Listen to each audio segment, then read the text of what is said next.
Hello' students মই ৰিহান আৰু আজিৰ এই ভিডিঅ'ত মই তোমালোকক ক্লাছ 7ৰ ইতিমধ্যে যিখন নতুন কিতাপ আহিছে সমাজ বিজ্ঞানৰ তাৰে পাঠ 1 নাম হ'ল পৃথিৱীৰ অন্তৰ্ভাগ আৰু ভূপৃষ্ঠৰ পৰিৱৰ্তন। এই পাঠটোৰ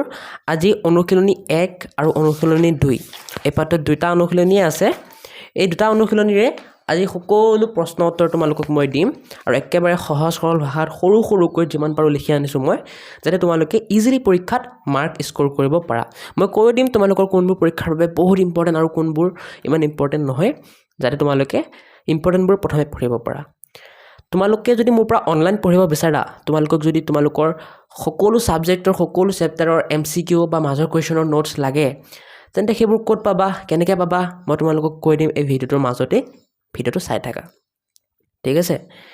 এতিয়া তোমালোকক মই প্ৰথমে অনুশীলনী 1ৰ পৰা লৈ 5লৈকে প্ৰশ্ন উত্তৰবোৰ দিম, তোমালোকে চাই লোৱা। এতিয়া তোমালোকৰ 1 নম্বৰৰ ক প্ৰশ্নটো কৈছে ভূপৃষ্ঠৰ পৰিৱৰ্তন মানে কি? উত্তৰ লিখিবা ভূপৃষ্ঠৰ গঠন, আকৃতি আৰু বৈশিষ্ট্যৰ সলনি হোৱাকে ভূপৃষ্ঠৰ পৰিৱৰ্তন বোলে, ঠিক আছে। এনেকৈ লিখিলেই হৈ যাব। নেক্সট তোমালোকক কৈছে ভূপৃষ্ঠৰ পৰিৱৰ্তনৰ কাৰক কেইটা কি? উত্তৰ লিখিবা ভূপৃষ্ঠৰ পৰিৱৰ্তনৰ কাৰক দুটা, বাহ্যিক কাৰক আৰু আভ্যন্তৰীণ কাৰক। নেক্সট তোমালোকৰ গ নম্বৰ পৃথিৱীৰ কেন্দ্ৰভাগৰ উত্তাপ কিমান, মানে তাপ কিমান কৈছে, কিমান গৰম সেইটো সুধিছে পৃথিৱীৰ কেন্দ্ৰৰ। চ' উত্তৰ লিখিবা পৃথিৱীৰ কেন্দ্ৰভাগৰ উত্তাপ 6000 ডিগ্ৰী চেলচিয়াছ, ঠিক আছে। 6000 ডিগ্ৰী চেলচিয়াছ, ইয়াতকৈ বেছি হয় মানে 6000 ডিগ্ৰী চেলচিয়াছতকৈ বেছি, ঠিক আছে। তেনেকৈ লিখি দিবা। ঘ নম্বৰ সীমা শব্দটো ক'ৰ পৰা আহিছে? উত্তৰ লিখিবা গুৰুমণ্ডল স্তৰটো মূলতে চিলিকন, যাক আমি SI ডিনোট কৰোঁ, আৰু মেগনেছিয়ামৰ, যাক আমি MA ডিনোট কৰোঁ, দ্বাৰা গঠিত হোৱা বাবে ইয়াক সীমা বোলা হয় আৰু ইয়াৰ পৰাই সীমা শব্দটো আহিছে। 2 নম্বৰ প্ৰশ্ন পৃথিৱীৰ উপৰিভাগৰ পৰা কেন্দ্ৰলৈ কেইটা স্তৰ আছে ছবিৰ সহায়ত বুজাই লিখা। উত্তৰ লিখিবা পৃথিৱীৰ উপৰিভাগৰ পৰা কেন্দ্ৰলৈ প্ৰধানকৈ 3টা স্তৰ আছে। 1 নম্বৰ ভূত্বকৰ বিষয়খন লিখি দিছোঁ কি একেবাৰে ওপৰৰ কঠিন স্তৰ, ঠিক আছে। 2 নম্বৰ গুৰুমণ্ডলৰ বিষয়খন লিখিছোঁ কি ভূত্বকৰ তলৰ স্তৰ। 3 নম্বৰ কেন্দ্ৰমণ্ডল মানে কি পৃথিৱীৰ একেবাৰে কেন্দ্ৰত থকা স্তৰ। ইয়াক অন্তঃকেন্দ্ৰমণ্ডল আৰু বহিঃকেন্দ্ৰমণ্ডল হিচাপে দুটা ভাগত ভাগ কৰা হয়, ঠিক আছে। এতিয়া ছবি লিখিব দিছে, এই ছবিটো লিখি দিবা তোমালোকৰ কিতাপতে আছে চোৱা। প্ৰথম ভাগটো ভূত্বক, পিছৰ ভাগটো গুৰুমণ্ডল, পিছৰটো বহিঃকেন্দ্ৰমণ্ডল আৰু পিছৰটো অন্তঃকেন্দ্ৰমণ্ডল। এই অন্ত আৰু বহিঃকেন্দ্ৰমণ্ডলক একেলগে কেন্দ্ৰমণ্ডল বুলি কয়, ঠিক আছে। গতিকে মূলতঃ ভাগ 3টা, কিন্তু কেন্দ্ৰমণ্ডলক আকৌ দুটা ভাগত ভাগ কৰা হৈছে, বহি আৰু অন্তঃকেন্দ্ৰমণ্ডল। এতিয়া এই ছবিটো তোমালোকৰ কিতাপতে আছে, তোমালোকে কিতাপৰ পৰাই চাই ল'ব পৰা। এই ছবিটো, ঠিক আছে। এইটো পৰীক্ষাত লিখিব আহিব পাৰে, গতিকে প্ৰেক্টিছ কৰিবা ভালকৈ, ঠিক আছে। এতিয়া মই যে তোমালোকক পঢ়াম বুলি কৈছোঁ, অনলাইন পঢ়াম বুলি কৈছোঁ, তোমালোকক মই মোৰ এটা এপ আছে সহায়ক লাৰ্ণিং হাব বুলি, প্লে ষ্টৰত চাৰ্চ কৰিলে পাই যাবা। সেই এপটোৰ জৰিয়তে পঢ়াম, ঠিক আছে। তাত মই তোমালোকক সকলো ছাবজেক্টৰ বুজাই দিয়া ভিডিঅ' দিম, MCQ দিম, আৰু লগতে তোমালোকক কি কৰিম, লগতে তোমালোকক মাজৰ কুৱেশ্যন এনেকুৱা মানে যি পাৰোঁ মই সকলো দিম, ঠিক আছে। অনলাইন টিউশ্যনৰ নিচিনা মানে সেইটো। কিন্তু বৰ্তমান মোৰ তাত টাইম কম থকাৰ কাৰণে, মই পৰীক্ষা চলি আছে মোৰ কলেজত, সেইকাৰণে মই গোটেই ছাবজেক্টৰ ভিডিঅ' বনাব পৰা নাই তোমালোকৰ ক্লাছৰ। অকল ইংলিছ ছাবজেক্টৰ ভিডিঅ' মানে কোৰ্চ বনাইছোঁ, ঠিক আছে। বেটছ এটা বনাইছোঁ ইংলিছৰ কাৰণে আৰু ইংলিছ গ্ৰামাৰৰ কাৰণে। গতিকে তোমালোকে বাকীবোৰ ছাবজেক্টৰ ভিডিঅ' বৰ্তমান নাপাব পাৰা। তোমালোকে আজি মানে তাৰিখ হৈছে তোমালোকৰ 4 এপ্ৰিল 2026, গতিকে যদি এই তাৰিখৰ ওচৰে পাজৰে চাই আছা তেন্তে বাকীবোৰ ছাবজেক্ট যেনেকৈ অসমীয়া, বিজ্ঞান, সমাজ বিজ্ঞান এইবোৰৰ কোৰ্চ নাপাব পাৰা, কিন্তু ইংলিছৰটো পাব পাৰা, ঠিক আছে। ইংলিছটো গৈ পেলাই সেয়েহে তোমালোকে কোৰ্চটো ল'ব পাৰা যাৰ মন আছে। আৰু তোমালোকে ইংলিছ কোৰ্চটোত যদি ছাপোৰ্ট কৰা ভালকৈ, তেতিয়াহে মই তোমালোকৰ এই বাকীবোৰ ছাবজেক্টৰ কোৰ্চ লঞ্চ কৰিম, বেটছ লঞ্চ কৰিম। গতিকে ইংলিছটো গৈ ছাপোৰ্ট কৰিবা। আৰু তোমালোকে ইংলিছ মিডিয়াম নে অসমীয়া মিডিয়াম ক'বা, তেতিয়া মোৰ ভাল হ'ব তোমালোকৰ কোৰ্চবোৰ লঞ্চ কৰোঁতে। যোনটো মিডিয়ামৰ ষ্টুডেণ্ট বেছি থাকে সেইটো মিডিয়ামত মই কোৰ্চ লঞ্চ কৰিম। আৰু যদি 2টা মিডিয়ামতে ইকুৱেল ষ্টুডেণ্ট হয় তেতিয়া মই কি কৰিম, 2টা মিডিয়ামতে কোৰ্চটো লঞ্চ কৰিম, বেটছটো লঞ্চ কৰিম। গতিকে কমেণ্ট কৰা, কমেণ্টত মই চাম কোনটো মিডিয়ামৰ। এতিয়া আমি নেক্সট কুৱেশ্যনটো চাওঁ। তোমালোকে যে ছবিটো লিখিবা, ছবিটোৰ তলত লিখি দিবা চিত্ৰ পৃথিৱীৰ উপৰিভাগৰ পৰা কেন্দ্ৰলৈ থকা স্তৰসমূহ লিখিব লাগিছিল ঠিক আছে এইটো ভুল হৈ গ'ল সত্ৰসমূহ হৈ গ'ল কিছুমান যে ভুল হৈ যায় স্তৰসমূহ লিখিম ঠিক আছে কি লিখিবা স্তৰসমূহ মই লিখি দিছোঁ বাৰু এতিয়াই স্তৰসমূহ লিখি দিবা হৈ যাব ঠিক আছে নেক্সট প্ৰশ্ন 3 নম্বৰ পৃথিৱীৰ আভ্যন্তৰীণ কাৰক বুলিলে কি বুজা উত্তৰ লিখিবা যিবোৰ কাৰকে পৃথিৱীৰ উপৰিভাগত ক্ৰিয়া কৰি ভূপৃষ্ঠৰ পৰিৱৰ্তন ঘটায় সেইবোৰক আভ্যন্তৰীণ কাৰক বোলে যেনে ভূমিকম্প আৰু আগ্নেয়গিৰি 4 নম্বৰ ভূমিকম্প কি উত্তৰ ভূমিকম্পৰ কেন্দ্ৰ আৰু উপকেন্দ্ৰ কাক বোলে উত্তৰ লিখিবা পৃথিৱীৰ উপৰিভাগ কঁপি উঠাকে ভূমিকম্প বোলে ভূমিকম্পৰ কেন্দ্ৰ মানে কি ভূত্বকৰ যি ঠাইত ভূমিকম্পৰ আৰম্ভণি হয় তাক ভূমিকম্পৰ কেন্দ্ৰ বোলে ভূমিকম্পৰ উপকেন্দ্ৰ মানে কি কেন্দ্ৰৰ ঠিক ওপৰত থকা ভূপৃষ্ঠৰ ঠাইখনক ভূমিকম্পৰ উপকেন্দ্ৰ বোলে ঠিক আছে এনেকৈ লিখিলেই হৈ যাব ধুনীয়াকৈ 5 নম্বৰ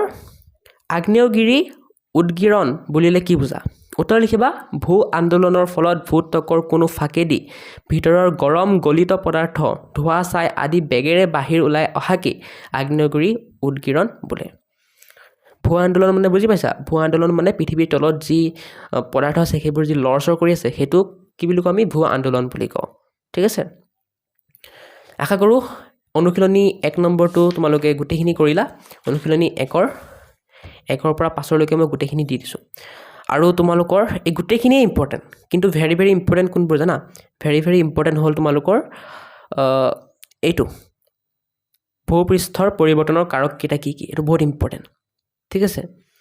দেন তোমালোকৰ এইটো ইম্পৰ্টেণ্ট বহুত পৃথিৱীৰ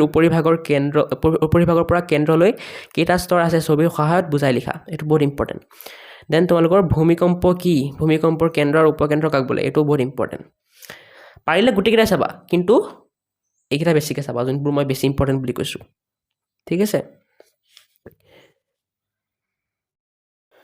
ষ্টুডেণ্টছ ভিডিঅ'টোৰ মাজতে মই কৈ আছোঁ কেনেকৈ তোমালোকে মোৰ পৰা অনলাইন পঢ়িব পাৰিবা তাৰ কাৰণে প্ৰথমে তোমালোকে এই ভিডিঅ'টোৰ ডেছক্ৰিপশ্যন খুলিব জানিব লাগিব ভিডিঅ'ৰ ডেছক্ৰিপশ্যন খুলিবৰ কাৰণে ভিডিঅ'টো সৰু কৰি ল'বা সৰু কৰি ইয়াত মোৰ অপশ্যন এটা থাকিব তাত ক্লিক কৰিবা ক্লিক কৰিলে এনেকুৱা এটা পেজ খুলি যাব এই পেজটোত আকৌ মোৰ লেখা থাকিব এই মোৰটোত ক্লিক কৰিবা এনেকুৱা এটা পেজ খুলি যাব এইটোৱে হ'ল ভিডিঅ'ৰ ডেছক্ৰিপশ্যন ইয়াত তোমালোকে ইনষ্টাগ্ৰাম এটা পাবা ইনষ্টাগ্ৰামৰ লিংক এটা য'ত ক্লিক কৰিলে তোমালোকে মোৰ YourZYZ আছাম ইনষ্টাগ্ৰামটোত পাই যাবা মোক ফ'ল' কৰিবা আৰু তাত যদি কিবা ডাউট থাকে মোক সুধিব পাৰা তোমালোকৰ পঢ়াৰ ৰিলেটেড মই নিশ্চয় ৰিপ্লাই দিবলৈ চেষ্টা কৰিম একদম ফ্ৰীয়াত একো পইচা দিব নালাগে নেক্সট মোৰ এটা এপ আছে সহায়ক লাৰ্ণিং হাব বুলি সেই এপটো তোমালোকে প্লে ষ্ট'ৰত চাৰ্চ কৰি ডাউনলোড কৰিব পাৰা নহ'লে ইয়াত লিংক দিয়া আছে এপত ডাউনলোড কৰিব পাৰা সেই এপটোত মই তোমালোকক পঢ়াম তোমালোকৰ ইংৰাজী হওক বা যি ছাবজেক্ট আছে সেইবোৰ তোমালোকৰ মই এটা বেটছ লঞ্চ কৰিম আৰু তাত তোমালোকক সেই বেটছবোৰত মই পঢ়াম ঠিক আছে একদম মিনিমাল ফিজ বহুত কম টকাত পঢ়াম মই গতিকে তোমালোকে গৈ চেক আউট কৰিব পাৰা তাত মই তোমালোকক MCQ নোটছ বা মাজৰ কুৱেশ্যনৰ নোটছো দিম গতিকে চাব পাৰা ঠিক আছে এতিয়া তোমালোকে যদি নাজানা কেনেকৈ ডাউনলোড কৰিব লাগে এপটো কেনেকৈ ইউজ কৰিব লাগে তাৰ কাৰণে এটা টিউটৰিয়েল ভিডিঅ' দিছোঁ মই এই ভিডিঅ'ত ক্লিক কৰি তোমালোকে শিকিব পাৰা কেনেকৈ এপটো ইউজ কৰে ডাউনলোড কৰে এতিয়া তোমালোকৰ যদি পইচা নাই যদি ফ্ৰীতে পঢ়িব বিচাৰিছা তেতিয়া মই ইউটিউবতে বহুত ফ্ৰী ভিডিঅ' বনাই দিছোঁ তোমালোকৰ ক্লাছৰ কাৰণে যেনেকৈ অসমীয়া ইংৰাজী বিজ্ঞান সমাজ বিজ্ঞান গণিত আৰু সেইবোৰৰ লিংক ইয়াত দিয়া থাকিব ঠিক আছে যেনেকৈ ইংৰাজীৰ কাৰণে তোমালোকে যদি ইয়াত ক্লিক কৰা তোমালোকৰ ক্লাছৰ সকলো ইংৰাজী ভিডিঅ' পাই যাবা তেনেকৈ বাকীবোৰ দিয়া থাকিব গৈ পেলাই তোমালোকে চাব পাৰা আৰু মোৰ ছ'চিয়েল মিডিয়াৰ লিংকছ ইয়াত দিয়া আছে হোৱাটছআপ ইনষ্টাগ্ৰাম ফেচবুক ইয়াত ক্লিক কৰি পেলাই মোক ফ'ল' কৰি দিবা ঠিক আছে এতিয়া আমি অনুশীলনী 2ৰ প্ৰশ্ন উত্তৰখিনি চাম অনুশীলনী 2ৰ প্ৰশ্ন উত্তৰবোৰ চোৱাৰ পিছত আৰু অনুশীলনী নাই আমাৰ ভিডিঅ'টো শেষ হৈ যাব ওকে এতিয়া তোমালোকৰ পৰীক্ষাত অকল অনুশীলনীৰ পৰাই প্ৰশ্ন নাহে তোমালোকৰ পৰীক্ষাত এই মাজৰ পৰা বহুত কুৱেশ্যন আহে গতিকে মাজৰ কুৱেশ্যনবোৰৰ কাৰণে মই MCQ বনাম বাৰু মই তোমালোকক কৈছোঁ ন তোমালোকে ইংলিছ কৰ্চটোত গৈ ছাপোৰ্ট কৰা তেতিয়া মই নিশ্চয় এইবোৰৰ কাৰণে কৰ্চ বনাম ঠিক আছে ফ্ৰী নহ'ব কিন্তু কিবা এটা পে' কৰিব লাগিব কাৰণ অনলাইন টিউশ্যনৰ নিচিনা ন চ' এতিয়া অনুশীলনী 2টো চোৱা কি লিখিছোঁ মই 1 নম্বৰ ক প্ৰশ্ন হ'ল বাহ্যিক শক্তিৰ দুটা উদাহৰণ দিয়া উত্তৰ লিখিবা বতাহ আৰু বৰষুণ খ নম্বৰ ক্ষয় কাৰ্য কেই প্ৰকাৰৰ আৰু কি কি